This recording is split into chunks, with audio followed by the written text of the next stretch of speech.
Hello hello hello সবাই কেমন আছো? নর্থ ইস্ট ট্যুরিংয়ের পার্ট 7 নিয়ে এলাম। বড়দের প্রণাম, ছোটদের ভালোবাসা জানিয়ে শুরু করছি নতুন একটি ব্লগ। এই ব্লগে দেখবে জলদাপাড়া থেকে সেবক হয়ে শিলিগুড়ি, মানে আমাদের নর্থ ইস্ট ট্যুরিংয়ের শেষের দিক। আজও আমরা ডুয়ার্সের অনেক স্পট ভিজিট করব। চা বাগান, ঝালং, বিন্দু, গরুমারা জঙ্গল, চাপড়ামারি জঙ্গল এবং তিস্তার উপরে করোনেশন ব্রিজের অপূর্ব ভিউ। তবে চলো শুরু করা যাক। সকাল 10টা, প্যাক আপ করছি, জলদাপাড়া থেকে শিলিগুড়ি যাব। কোনো তাড়া নেই, ধীরে সুস্থে লাগেজ বেঁধে নিচ্ছি। তোমরা তো জানো আমরা কলকাতা থেকে নর্থ ইস্ট বাইক রাইড করছি। আজ ফিরছি মালবাজার হয়ে সেবক ও শিলিগুড়ি। এটা আমাদের কাছে নতুন রাস্তা। পথে যেতে অনেক অফবিট স্পট ভিজিট করব, তাই ফুল অ্যাডভেঞ্চার আছে, দেখতে থাকো। এখন আমরা উত্তরবঙ্গের জলপাইগুড়ি অঞ্চলে। এই জায়গাটির নাম মাদারিহাট। এখান থেকে শিলিগুড়ি 143 আর বাংলাদেশের রংপুর 205 কিমি। সামনেই জলঢাকা নদীর সাইনবোর্ড দেখা যাচ্ছে। এই নদী বয়ে আসছে ভুটানের পার্বত্য অঞ্চল থেকে, আর এটা জলঢাকা ব্রিজ ক্রস করছি। ডুয়ার্সে যেতে রাস্তার দুধার দিয়ে চা বাগান প্রচুর চোখে পড়ে। চলো চা বাগানের ভেতরে ঢোকা যাক। কোথাও কেউ নেই, জনশূন্য চা বাগান, চারিদিকে শুধু সবুজ আর সবুজ। আমরা ওই দিক থেকে এসেছি, নর্থ ইস্ট হাইওয়ে ঠিক ওর পেছন দিকে।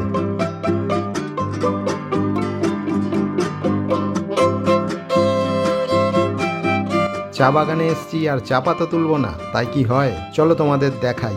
এই জায়গাটা ডুয়ার্সের মালভূমি অঞ্চল। মালভূমি বলে বৃষ্টির জল দাঁড়াতে পারে না।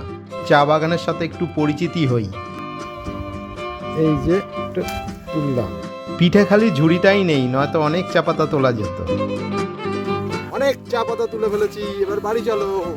চা পাতা চোর, চা পাতা চোর। যাক, অনেক চা পাতা তোলা হলো, এইবারে রওনা দিই। চলো আবার জার্নি শুরু করা যাক। এই রকম স্পট পথে দেখলেই দাঁড়িয়ে পড়বো, তোমরা সঙ্গে থেকো।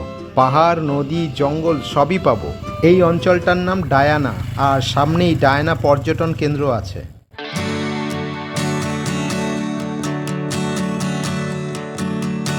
চলে এসেছি গরুমারা ন্যাশনাল পার্ক।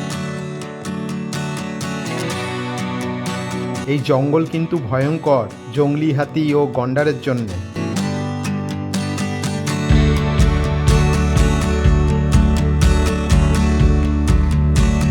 সামনে দেখা যাচ্ছে ওটা খুনিয়া মোড়, জঙ্গলের একদম মিডল পয়েন্ট। সোজা গেলে সিকিম, শিলিগুড়ি, কলকাতা। লেফট সাইডে মূর্তি, লাটাগুড়ির জঙ্গল। এই যে আমরা ঢুকে গেলাম রাইট সাইডে। এই সোজাই ভুটান, ঝালং, বিন্দু, জলঢাকা নদী। ডিস্টেন্স 30 থেকে 35 কিমির মধ্যে, তাই রিস্ক নিয়ে নিলাম। এই যে ফরেস্ট দেখা যাচ্ছে, এটা চাপড়ামারি ফরেস্ট। একদম অচেনা রাস্তা, কোনো প্ল্যানিং ছিল না এইদিকে আসবো। জাস্ট বোর্ড দেখলাম, হাতে টাইম দেখলাম আর ঢুকে গেলাম। ব্যাড লাক, পিচ রাস্তায় এখানেই শেষ। সামনের ওই মোড়টির নাম কুমানি মোড়। লেফট সাইডে চলে যাচ্ছে মূর্তি ট্যুরিস্ট স্পট, আর আমরা যাব রাইট সাইডে। এই জঙ্গলটি চাপড়ামারি ফরেস্টের আন্ডারেই পড়ে।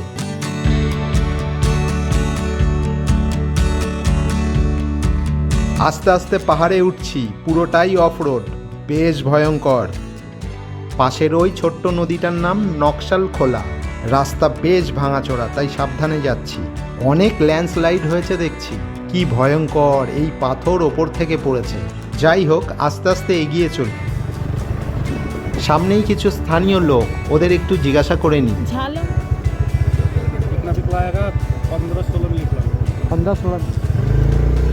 আর মাত্র 15-16 মিনিট। ওহো, দারুণ রাস্তা, এটাই তো চাইছিলাম। আর সামনে আমাদের পাহাড় দেখা যাচ্ছে। চলো, কোনো কথা হবে না।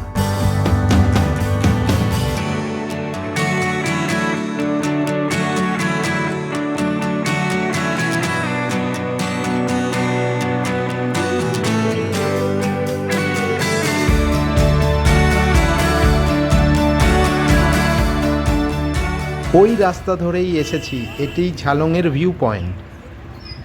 ভিউ পয়েন্ট থেকে ভিউটা দেখো।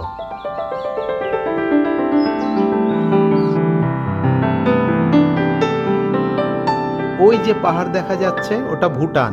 একটা রাস্তাও চলে গেছে পাহাড়ের সাথে, আর ওই বয়ে যাচ্ছে জলঢাকা নদী। চলো নদীর পাড়ে যাওয়া যায় কিনা দেখি। এখানে রাস্তা খুব সরু এবং ঢাল, আমার ভয় লাগছে বাইক চালাতে। জানি না আগে রাস্তা কেমন আছে।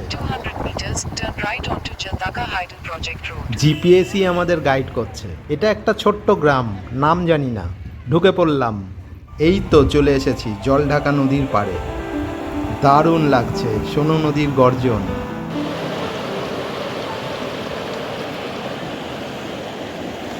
নদীর ওই পাড়টাই ভুটান, আর একটু গেলেই চীন। দাঁড়িয়ে আছি আমাদের ভারতবর্ষে, মানে 3টে দেশের বর্ডারে। আমরা ওই পাহাড়ের চূড়ায় ছিলাম। ঠান্ডা বরফ গলা জল, মনে হচ্ছে একটু স্নান করে নিই।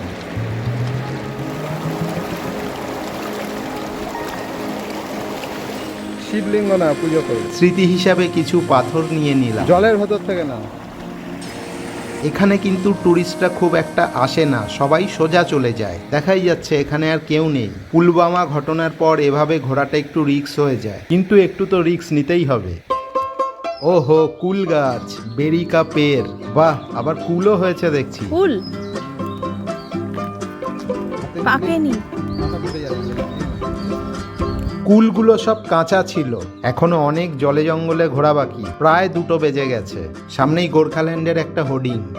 আবার চলা শুরু, ওপরে উঠছি।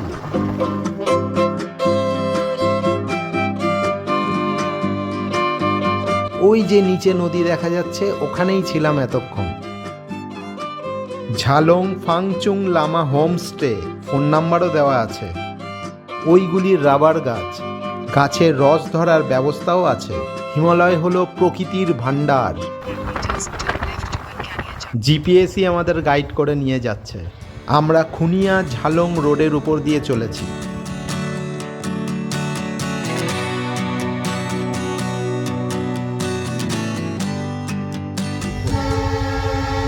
সামনেই রেল গেট, নর্থ ইস্ট ও আসাম যাওয়ার রেল লাইনে। এটা শিলিগুড়ি বা কলকাতাগামী কোনো train.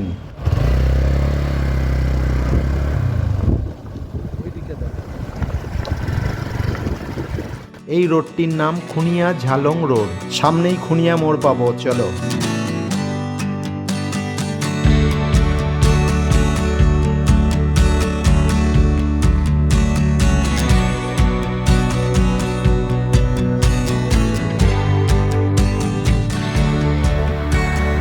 Take the next left at Canyon More onto National Highway 17.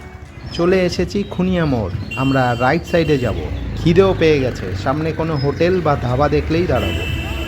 যাক, একটা হোটেল পাওয়া গেছে, এবার একটু খাওয়া দাওয়া করে নিই। বেশ পরিষ্কার পরিচ্ছন্ন, কাঁসার থালাবাটি, টোটালি বাঙালিয়ানা। তিস্তা নদীর ফেমাস বড়লি মাছ, আর আছে রাইচাঁদ ছোট মাছ বেগুন দিয়ে। খুব তৃপ্তি করে খেলাম। আমরা এখন NH-17 ধরে চলেছি। করোনেশন ব্রিজ আর 20 থেকে 22 কিলোমিটার। আমাদের সামনে একজন রাইডার ভাই হিমালয়ান অ্যাডভেঞ্চার নিয়ে চলেছে, আর আমরা চলেছি এক্সপালস ট্যুরিংয়ে। আমরা মংপং ফরেস্টের মধ্যে দিয়ে চলেছি।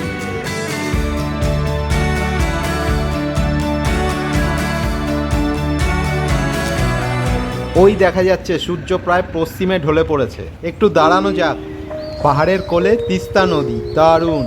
আমরা এখন সেবকে আছি, চলো তিস্তা নদীর পাড় ঘেঁষে পাহাড়ে চড়ছি।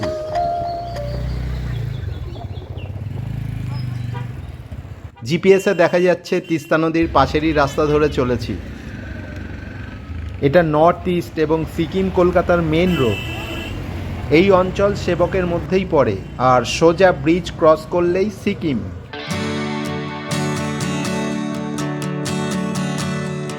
এখন তো বৃষ্টি নেই, পাহাড় থেকে বয়ে আসা ঝর্ণার জল।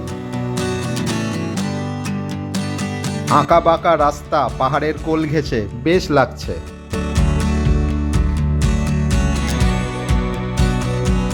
সামনেই বিখ্যাত করোনেশন ব্রিজ। ওয়েদার খুব ভালো, একটু একটু মেঘলা আছে, ঠান্ডা, আরামদায়ক। চলে এসেছি ব্রিজের ওপরে। এখন আমরা ব্রিজ ক্রস করব। তোমাদের একটু তিস্তা নদী ও ব্রিজের ভিউটা দেখাই। সত্যজিৎ রায়ের গ্যাংটকে গন্ডগোল গল্পটি যদি তোমরা পড়ে বা শুনে থাকো, এই অঞ্চলের পুরো বিবরণ পাবে।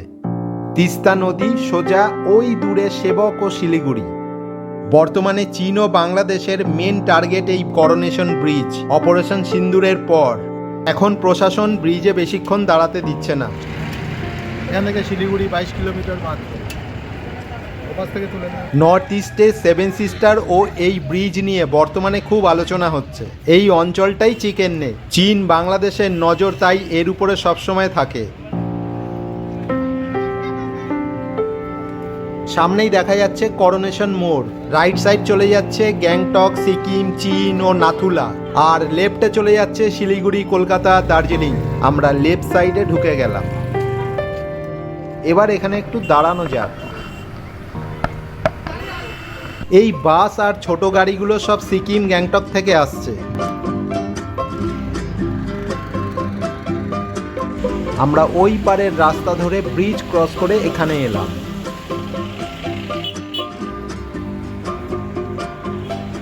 কোনো রাস্তা চেনা নেই, তাই জিপিএসটা সেট করে নেওয়াই বেটার। এই ভদ্রমহিলা হয়তো আমাদের এলিয়েন ভাবছে। যাই হোক, চলো আমরা এইবার নিচের দিকে নামছি।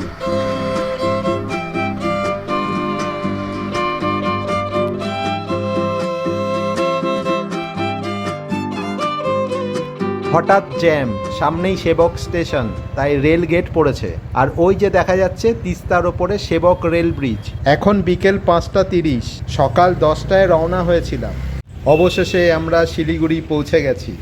সোজা এখন হোটেলে যাব। এই ফাঁকে হোটেলটা একটু দেখিয়ে নিই।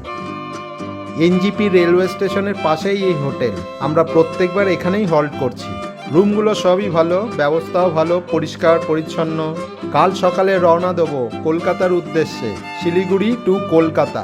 ওটাই আমাদের শেষ পর্ব হবে। তাহলে ব্লগটি এখানেই শেষ করলাম। সবাই ভালো থেকো, good night. Next part 8, Siliguri to Kolkata. মুর্শিদাবাদের দাঙ্গাবহুল এলাকার উপর দিয়ে কখন ফিরলাম, আরও আছে রাতের হাইওয়ে কতটা নিরাপদ, অবশ্যই দেখো। ধাবা থেকে এই ধাবা থেকে খেলাম, খেয়ে এখন যেতে হবে আমাদের রানাঘাট, রানাঘাট থেকে চাকদা, তারপরে কলকাতা।